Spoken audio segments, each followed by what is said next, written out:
السلام علیکم. دا زمونږ باچا صاحب دی، سید فهیم شاه باچا. په چت د پاسې چې ځینو بوټي کرلي دي، خپل وار ورته ودرولی دی او ډېر مزېدار دي. دا وګورئ، دا ډرامانو کې قسمه قسم بوټي، انار شو، دا پکې لیمبو شو، دا وګورئ، دا پکې مالټه او کړي هم دي. ښه ده، د چت د پاسه وګورئ، دا پکې وړې مالټې دي، چینه، کور، دا بوټي، دا باچا صاحب دی.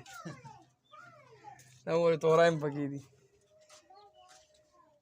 دا د چت د درېیم چت د پاسه دي. ښه ګورئ، څه شی دی؟ کمکاټ څه ته وایي؟ شوګر والا لپاره. سبزي هم پکې ده، مرچکي هم پکې دي. باقاعده دا چت دی، لنډر دی، د هغې باندې تختې لګولي دي، د پاسه یې پښه راچولې ده.